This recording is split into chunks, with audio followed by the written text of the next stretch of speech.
short time ago, the United States military began major combat operations in Iran. Breaking news from the Middle East. Israel has launched preemptive airstrikes. Good evening. We begin with breaking news. In just the last few minutes, Israel has launched strikes on the Iranian capital of Tehran. News story that Israel has launched a preventative attack against Iran. 60 feet below the surface of the Persian Gulf. They'll strike U.S. bases if Trump enters the United States into the war. A hatch opens, then another, then 12 more. Within 90 seconds, a column of fire and steel erupts from the ocean. Tomahawk cruise missiles punching through the waves at 550 miles per hour. The strike on Iran doesn't begin in the air. It begins underwater, silent, robotic, and synchronized, and by the time Iranian radar operators see what's coming, their screens are already going dark. This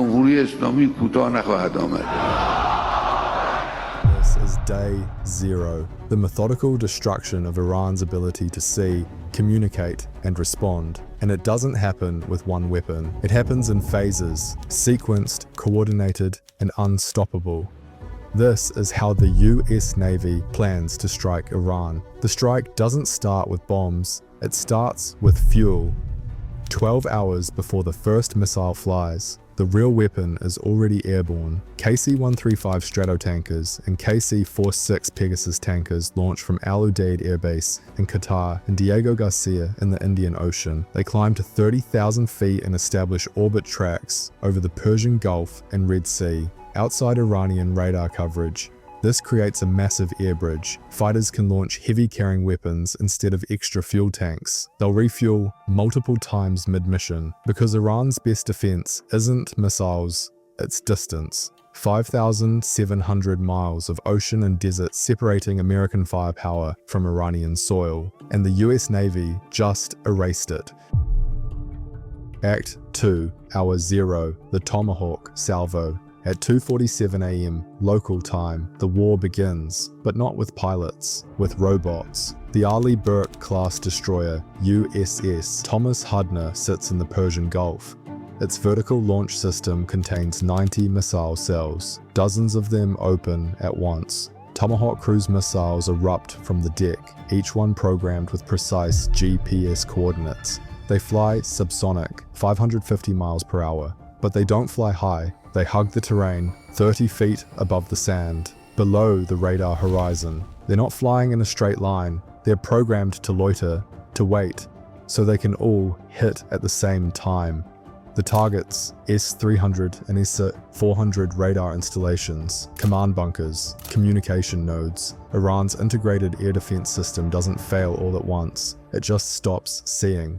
And in those few minutes of blindness, safe corridors open, temporary, but enough. Act 4, the conventional flood. 1 hour after the Tomahawks launched, the second wave begins, and F-15E Strike Eagles launch from Jordan and the UAE. These are the bomb trucks, with each one carrying up to 19 JDAMs, or 28 small-diameter bombs. Their targets aren't stationary though. Mobile ballistic missile launchers, hidden in valleys, moving between positions. The F-15S use AESA radars to scan the ground. They work in pairs. One scans and one strikes. Convoys, hangars, secondary command nodes. And when they run out of bombs, they don't go home. They refuel mid-air and return for a second sortie. The fuel bridge keeps them in the fight. Act 5. The carrier surge. 2 hours into the strike, the carrier turns into the wind. The USS Abraham Lincoln, 5,700 people living on 100,000 tons of steel. They sleep in racks stacked 3 high. They eat 18,000 meals a day. And right now, they're operating just 200 miles from the Iranian coast.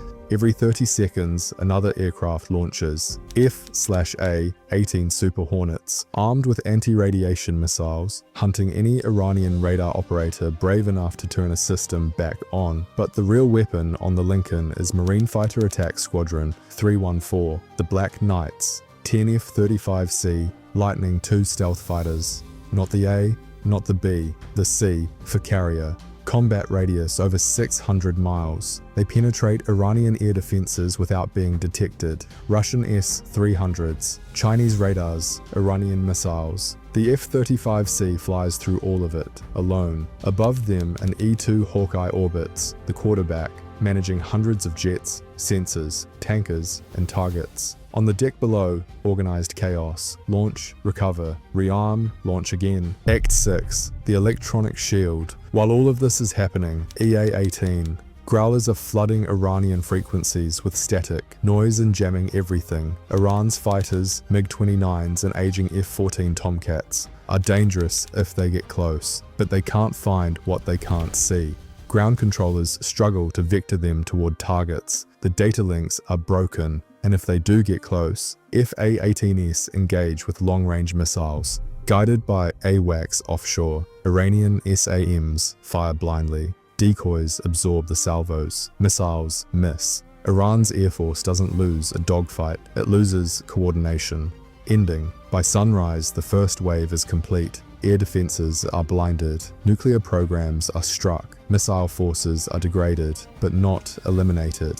On the Lincoln, the crew shifts to defense mode. The destroyers stand ready with 270 interceptor missiles because Iran still has weapons and Tehran still has a choice. The tankers are still airborne, still refueling, still waiting, because the strike doesn't end when the bombs stop falling. It ends when the fuel runs out, and the United States Navy doesn't run out of fuel. This is day 0, a sequenced, coordinated operation to collapse Iran's ability to fight back, not with one overwhelming strike, but with precision, distance, and endless fuel.